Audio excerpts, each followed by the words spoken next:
What's going on, YouTube? I'm Scotch. And I'm Sniff. And we're ScotchnSniff. Today we're going to be talking about overhyped bottles. Definitely. Way too much cost, way too much money, and then when you pop it open and drink it, you're just like, I just wasted way too much money and way too much cost. And way too much of my life. So let's start over here with the Japanese, because this seems to really be a theme that's going on right now in the whiskey world.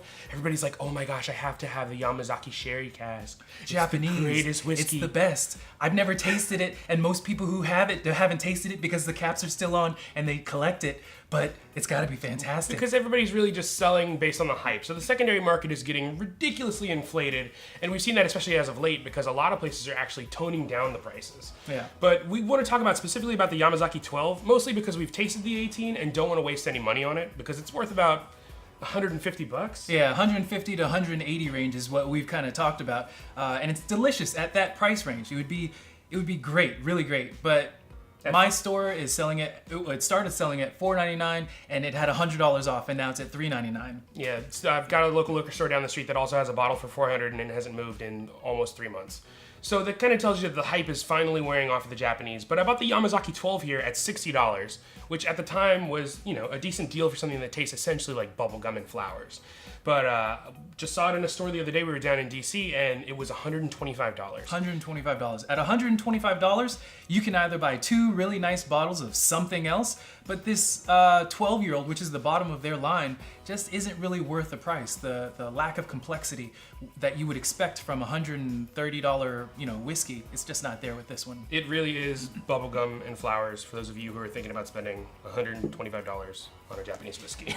So it's not just Japan that's having this issue, or rather Americans buying Japanese whiskeys, but it's also in America. Right here we have the Elijah Craig 23-year-old. Now a lot of people are probably just gonna stop the video right here and be like, I don't know what they're talking about. They don't have any palates. Unless you like chewing on a burnt toothpick, you're not gonna like this. 23 years is a super high-aged and what they call a premium bourbon. It's just been far too long in the barrel, and all of the good flavors that were there, the caramel, the vanilla that begin there, have started to stale or become overly strong.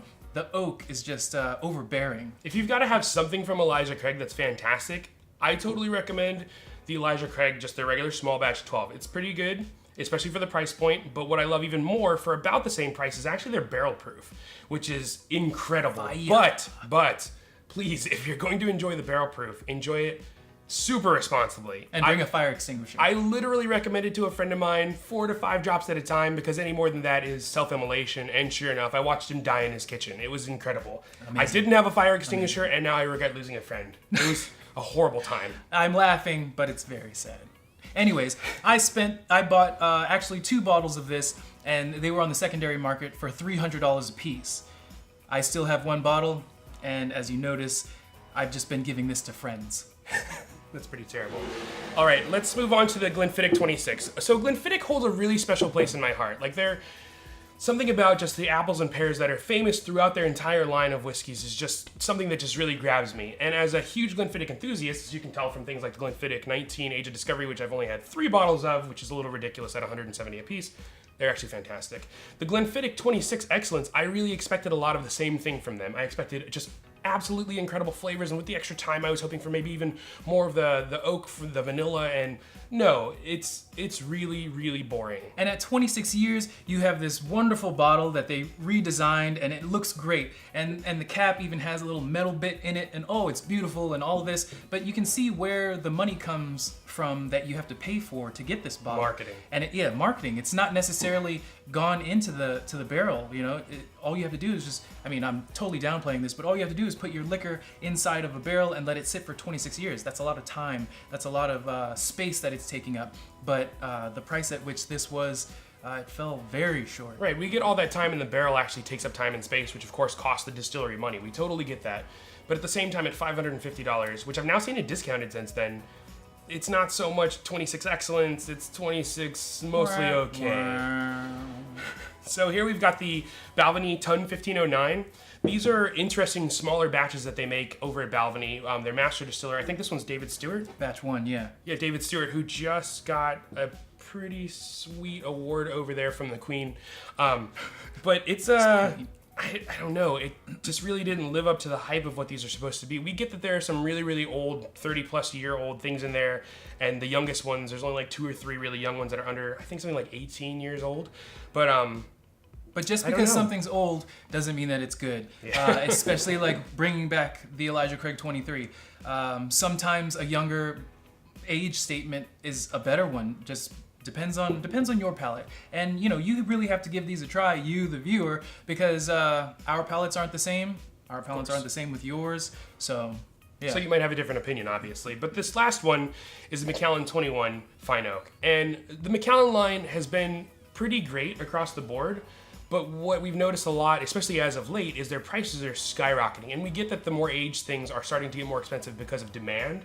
But some of the demand just seems really, really, I don't understand. It just doesn't seem to really exist in the capacity that I think some of these distilleries are thinking. Especially with the higher aged liquors and bourbons and whiskeys. A lot of people will buy the 12-year range and the 15-year range, but when it comes to the 20 plus, 30, 40, it's not accessible. People don't have $1,000 to drop on a bottle. People don't have $2,000, $10,000. So yeah. Right, so the 21 at $400 is quite a bit excessive. It comes in a really nice wooden box, we get that, and it's packaged extremely well. The marketing around it's pretty fantastic, as you can tell from the whole Fine Oak line or from their special lines that have these little emblems on them.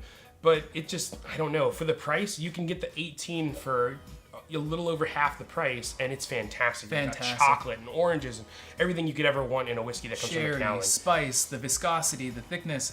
Yeah.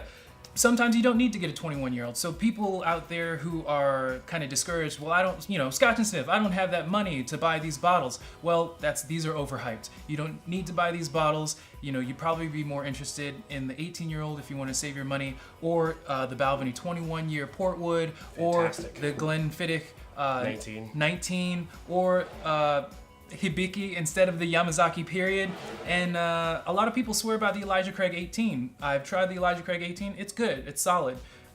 If you can get it at retail, if you can get any of these at retail, a lower priced retail, I guess, then it's a good deal. But so go ahead and let us know what you guys think about overhyped bottles. And comment down below. If there are any overhyped bottles that you guys would like us to find and maybe grab a hold of to taste to let you know if they're overhyped, just go ahead and comment, like, subscribe, as Scotch said, and we are out of here. Super creep.